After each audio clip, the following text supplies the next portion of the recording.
ആ കാര്യങ്ങളും തള്ളിക്കളയുക എന്ന ലക്ഷ്യമൊന്നും നമുക്കില്ല. അപ്പോൾ പ്രവാചകൻ മദ്യപിച്ചിട്ടുണ്ട് എന്ന് സാക്ഷ്യപ്പെടുത്തുന്നത് ഇമാം അക്ബർ തന്നെയാണ്. നമ്മളാരെങ്കിലും പറഞ്ഞാൽ നമ്മൾ അയ്യോ ഇസ്ലാമിനോടുള്ള ദേഷ്യം കൊണ്ട് പറയുന്നു എന്നാണ് ഇവര് പറയുക. നമ്മൾ മറക്കരുത്. ഇപ്പൊ ഇങ്ങനെ ഒരു ഹദീസ് ഉണ്ടോ എന്ന് നമ്മൾ നോക്കിയപ്പോൾ അങ്ങനെ ഒരു ഹദീസ് ഉണ്ട് എന്ന് നമ്മൾ കണ്ടു എന്ന് വിചാരിക്കും. നബി മദ്യപിച്ചിട്ടുണ്ടെന്ന് ഈ 33:58 നോക്കിയപ്പോൾ നമ്മൾ കണ്ടു റസൂലുള്ളാഹി സ്വല്ലല്ലാഹു അലൈഹി വസല്ലം നബീദ് കൊണ്ടുവരാൻ ആവശ്യപ്പെട്ടു. അത് കൊണ്ടുവന്നപ്പോൾ നബീദ് കൊണ്ടുവന്നയാളോട് റസൂലുള്ളാഹി സ്വല്ലല്ലാഹു അലൈഹി വസല്ലം ചോദിച്ചു, ഇത് ഇല കൊണ്ട് മറച്ചുകൊണ്ട് തന്നെയല്ലേ കൊണ്ടുവന്നത്? അദ്ദേഹം പറഞ്ഞു അങ്ങനെ തന്നെയാണ് കൊണ്ടുവന്നത്. എന്നിട്ട് റസൂലുള്ളാഹി സ്വല്ലല്ലാഹു അലൈഹി വസല്ലം അത് കുടിച്ചു. ഇങ്ങനെ ഒരു ഹദീസ് നമ്മൾ കാണും. സ്വാഭാവികമായിട്ടും നമ്മൾ ആദ്യം നോക്കുക നബീദ് എന്താണ്. നബീദിനെ പറ്റി നമ്മൾ ഗൂഗിൾ ചെയ്യുന്നു. ഗൂഗിൾ ചെയ്തപ്പോൾ പിന്നെ നബീദ് എന്നുള്ള പദത്തിനുള്ള അറബി പദത്തിനുള്ള അർത്ഥം ഓൺലൈനിൽ വിശദീകരിക്കുന്ന സൈറ്റുകളിൽ കിട്ടുന്നു. അപ്പോൾ സൈറ്റിൽ കാണുന്നത് ഈത്തപ്പഴത്തിൽ നിന്നുണ്ടാക്കുന്ന മദ്യം എന്നാണ്. മുന്തിരിയിൽ നിന്നുണ്ടാക്കിയാലും മദ്യം തന്നെ. ഇപ്പോൾ നമ്മുടെ മാനസികാവസ്ഥ എന്ത്? ഈ മാനസികാവസ്ഥ എന്ത് എന്ന ചോദ്യത്തിനാണ് നമ്മൾ കൃത്യമായി മറുപടി ഉത്തരം കണ്ടത്. നമ്മളെല്ലാം പറയുന്നത് പ്രമാണങ്ങളിൽ ഉള്ളതാ. ഇതുപോലെ ഇവര് ജനങ്ങളോട് പറഞ്ഞ് മനസ്സിലാക്കിയാ മതി. ഞങ്ങൾ പറയുന്ന കാര്യങ്ങൾ മുഴുവനും നമ്മുടെ ഗ്രന്ഥങ്ങളിൽ ഉള്ളതാണ്. അത് നബി 1000 പേരുടെ തലയരിഞ്ഞിട്ടുണ്ടെങ്കിൽ ആ തലയരിയൽ കാരുണ്യമാണ് എന്ന് പറഞ്ഞതുപോലെ ബാലുശ്ശേരിമാരും അക്ബർമാരും ഒക്കെ വന്ന് ഈ വസ്തുത, ഈ തലയ്ക്കകത്ത് ഓളവുമായിട്ട് ആളുതാമസമില്ലാതിരിക്കുന്ന ഈ അറ്റമില്ലാത്ത ബുദ്ധിയുമില്ലാത്ത ഈ വിഭാഗങ്ങളോടൊന്ന് പറഞ്ഞ് മനസ്സിലാക്കി കൊടുത്താൽ മതി. നമ്മുടെ മനസ്സിൽ നബി കുടിച്ചോ കള്ള്, റസൂലുള്ളാഹി അങ്ങനെ ചെയ്യേണ്ടിയിരുന്നില്ല എന്നാണ് നമ്മുടെ ഉത്തരം നമ്മുടെ മനസ്സിൽ തോന്നുന്നതെങ്കിൽ നാം ചികിത്സിക്കേണ്ടതുണ്ട് എന്നാണ് നമ്മൾ മനസ്സിലാക്കേണ്ടത്. നമ്മൾ ഈമാനില്ലാത്തവരാ. നമ്മുടെ 5 വയസ്സും 10 മാസവുമുള്ള കുഞ്ഞുമായിട്ട് നബി ലൈംഗിക ബന്ധത്തിൽ ഏർപ്പെട്ടു, അതല്ലെങ്കിൽ അതിനെ കല്യാണം കഴിച്ചു 9 വയസ്സിലെ ലൈംഗിക ബന്ധത്തിൽ ഏർപ്പെട്ടു എന്ന് ഒരു ഹദീസ് കണ്ടാൽ നബി അങ്ങനെ ചെയ്യുമോ എന്ന് നമ്മൾ ചിന്തിച്ചാൽ നമുക്ക് ചികിത്സ വേണമെന്ന്. ഇതല്ല ഞാൻ ഉദ്ദേശിക്കുന്നത്.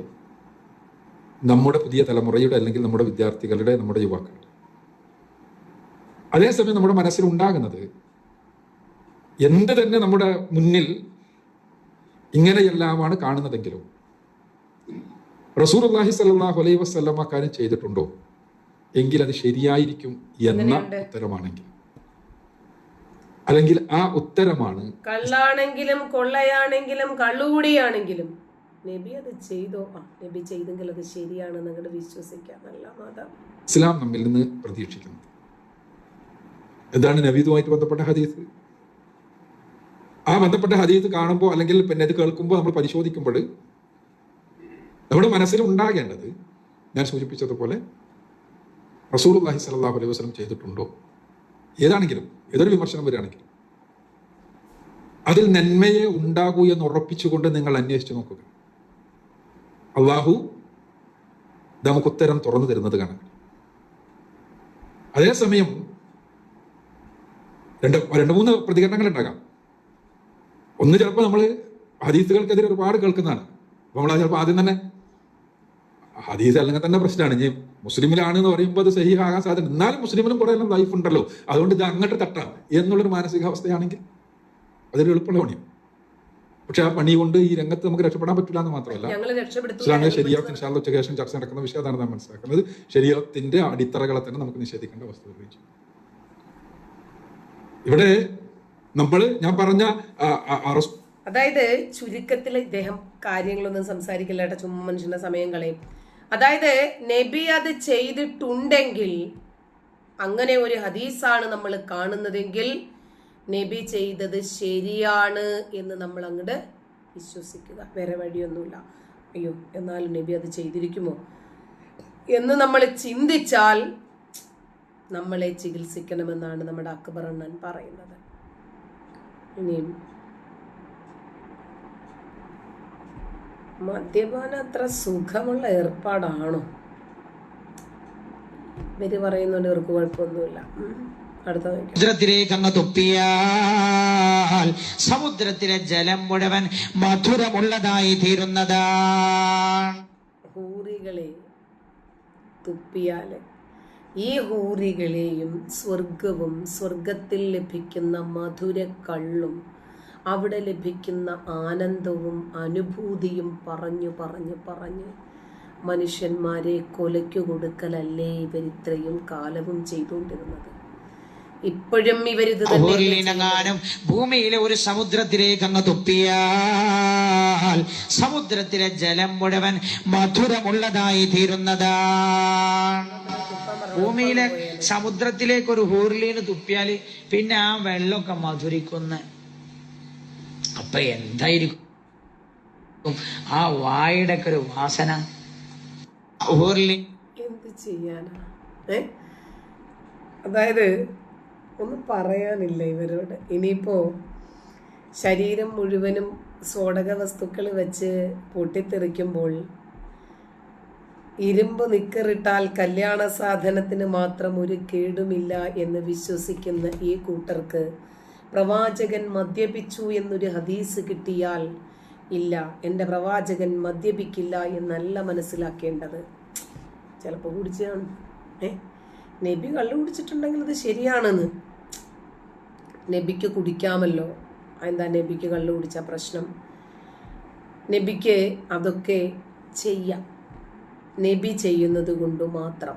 പിന്നെ സ്വർഗത്തിൽ പോയി കഴിഞ്ഞാൽ ഉമ്മയെയും പെങ്ങളെയും ഉമ്മുമ്മയെയും കൊച്ചുമ്മയെയും കൊച്ചാപ്പായെയും ഒക്കെ കളിക്കാൻ കിട്ടും എന്ന് വിശ്വസിക്കപ്പെടുന്ന ഒരു മതത്തില്, ഞാൻ പറഞ്ഞതല്ല കേട്ടോ, ഇനിയിപ്പം ഞാൻ പറഞ്ഞതാണെന്നും പറഞ്ഞ് നിങ്ങൾ എന്നെ തെറി പറഞ്ഞാലൊന്നും എനിക്കതൊന്നും വിഷയമില്ല. ധൈര്യമായിട്ട് നിങ്ങളെ തെറി പറഞ്ഞു. നിങ്ങൾ നിസ്കരിക്കണം, നിങ്ങൾ സക്കാത്ത് കൊടുക്കണം, നിങ്ങൾ നോമ്പ് പിടിക്കണം, നിങ്ങൾ ഈ മതം പറയുന്നതെല്ലാം അങ്ങനെ തന്നെ അനുസരിക്കണം. അങ്ങനെ നിങ്ങൾ അനുസരിക്കുകയും അനുധാവനം ചെയ്യുകയും ചെയ്ത് ജീവിച്ചാൽ ഉമ്മായെയും ഉമ്മുമ്മായെയും പെങ്ങളെയും വരെ അള്ളാഹു അവിടെ നിങ്ങൾക്ക് കളിക്കാൻ തരുമെന്ന് പറഞ്ഞിട്ടാണ് ഇതൊക്കെ ചെയ്യിപ്പിക്കുന്നത്. വയസ്തമിറു, ഈ നിക്കാഹ് എന്നുള്ള കാര്യം ദുനിയാവിലെ മാത്രം വിധിയല്ല, നിയമവിസ്ഥിതിയല്ല, മറിച്ച് അത് സ്ഥിരമാകും ഹത്താ ഫിൽ ജന്ന, സ്വർഗം വരെയും. ഇതൊരു സ്വർഗത്തിലും വിവാഹമുണ്ട്. സ്വർഗത്തിൽ ആദം നബി തുടങ്ങി വിവാഹം എന്നുള്ള കാര്യം. ഇനി ഓരോരുത്തരും സ്വർഗത്തിൽ പ്രവേശിക്കുമ്പോഴും അവിടെയും വിവാഹം കഴിക്കാൻ സാധ്യമാണ്. അല്ല, ആദം നബിക്ക് ആരാ കെട്ടിച്ചു കൊടുത്തത്? ഹവ്വയെ. അറിയാത്തോണ്ട് ചോദിച്ചാണ് കേട്ടാ. നിക്കാഹ് കുത്തുബയൊക്കെ ചെയ്യണ്ടേ? ആരാ കൈ പിടിച്ചു കൊടുത്തത്?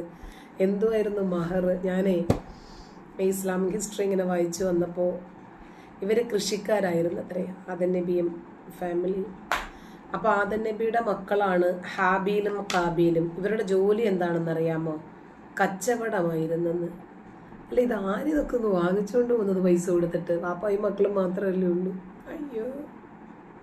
കാരണം ഇൻസാനി, അപ്പോൾ തീർച്ചയായും മനുഷ്യന് അനുവദനീയമാണ് അന്നിക്കാഹു ഫിൽ ജന്ന, സ്വർഗത്തിൽ നിക്കാഹ് കഴിക്കാം. അവന് സ്വർഗത്തിൽ വിവാഹം ആവശ്യമുണ്ട് എങ്കിൽ വിവാഹം കഴിക്കാം. വലൂലി മഹാരിമിഹി, ദുനിയാവുമായിട്ടുള്ള വിധിയിൽ എതിരുണ്ട്. ദുനിയാവിൽ നമുക്ക് പലരെയും വിവാഹം കഴിക്കുന്നതിനെ നിഷിദ്ധമാക്കിയിട്ടുണ്ട്. നമ്മുടെ ഉമ്മ, അതുപോലെ തന്നെ നമ്മുടെ മക്കള്, നമ്മുടെ പിതാവിന്റെ സഹോദരന്മാര്, അതുപോലെ നമ്മുടെ ഉമ്മയുടെ സഹോദരിമാര്, ഇങ്ങനെ തുടങ്ങി നമ്മുടെ സഹോദരിമാര്, ഇങ്ങനെ തുടങ്ങി പലരെയും വിവാഹം കഴിക്കൽ നിഷിദ്ധമാക്കിയിട്ടുണ്ട്. എന്നാൽ സ്വർഗത്തിലെ നിയമം മറ്റൊന്നാണ്. സ്വർഗത്തില് നമുക്കിവിടെ ദുനിയാവിൽ വിവാഹബന്ധം ഹറാമായ പലരെയും നമുക്ക് സ്വർഗത്തിൽ വിവാഹം കഴിക്കാൻ പറ്റും. മാ അദൽ ഉസൂല വൽ ഫുറൂഅ, നമ്മളുടെ മാതാവിന്റെ മാതാവ്, അങ്ങനെ തുടങ്ങി ഉള്ള നമ്മുടെ അസലുകളും, അതുപോലെ തന്നെ ഫുറൂ, നമ്മുടെ മക്കൾ, നമ്മുടെ പെൺമക്കളുടെ മക്കൾ, അവരുടെ മക്കൾ, ഇങ്ങനെ തുടങ്ങി ആ ഫുറുവും നമ്മുടെ ശാഖയും അതുപോലെ നമ്മുടെ അസലും ഇവ ഒഴികെയുള്ള ബാക്കിയുള്ള ബന്ധങ്ങളൊക്കെ അവിടെ അനുവദനീയമാണ്. ഉദാഹരണം, നമ്മുടെ ഇവിടുത്തെ സഹോദരിമാർ സ്വർഗത്തിൽ വിവാഹം കഴിക്കൽ അനുവദനീയമാണ്. ഇവിടുത്തെ പിതാവിന്റെ സഹോദരി ഇവിടെ നിഷിദ്ധമാണ്, എന്നാൽ അവിടെ സ്വർഗത്തിൽ അനുവദനീയമാണ്. ഒരു കൈ നോക്കാറുന്നല്ലേ. അല്ല നാസിമേ, ഞാനിനിയും ഈ മതത്തിലേക്ക് തിരിച്ചു വന്നിട്ട് ലൈവ് ഇടുന്ന കാലം അതിവിദൂരമല്ലെന്നോ. എനിക്കൊരൊറ്റ അപ്പയുള്ളടാ, ഈ മതം ഈ ലോകത്തിനെന്നല്ല, ആ കാലഘട്ടത്തിനെന്നല്ല, ഒരു കാലഘട്ടത്തിനും യോജിക്കാത്തതാണ് എന്ന് മനസ്സിലാക്കി ഇതിനകത്തു മാനവികതയുടെ ഒരു കണിക പോലും ഇല്ല എന്ന് ബോധ്യപ്പെട്ടിട്ട് തന്നെയാണ് ഈ മതം ഉപേക്ഷിച്ചത്. അതല്ല എന്ന് നിങ്ങളൊക്കെ ഇനിയും തെളിയിക്കേണ്ടി വരും. ഞാൻ ആ മതത്തിലേക്ക് മടങ്ങി വന്നിട്ട് ലൈവ് ഉണ്ടാക്കണമെങ്കിൽ. ഇതൊക്കെ ഈ പുസ്തകത്തിനകത്തുള്ളതല്ലേടേ. നിങ്ങളൊക്കെ ആദ്യം ഈ പുസ്തകമൊക്കെ വലിച്ചെറിയടേ, എന്നിട്ട് ധൈര്യമായിട്ട് വാ, എന്നിട്ട് പറ നമുക്കേ തൽക്കാലം മുസ്ലിമായിട്ട് ജീവിക്കാം, പക്ഷേ ഈ പുസ്തകങ്ങളൊന്നും വേണ്ട. അങ്ങനെയാണെങ്കിൽ ആദ്യം ഈ പടച്ചോനെയും നബിയെയും ഒക്കെ വലിച്ചെറിയേണ്ടി വരും കേട്ടോ. നമുക്കിതൊന്നും അംഗീകരിക്കാൻ പറ്റത്തില്ലടേ. തലയ്ക്കകത്ത് ആളുതാമസമുള്ളവർക്കൊന്നും ചേർന്ന ആശയമല്ല ഇത്.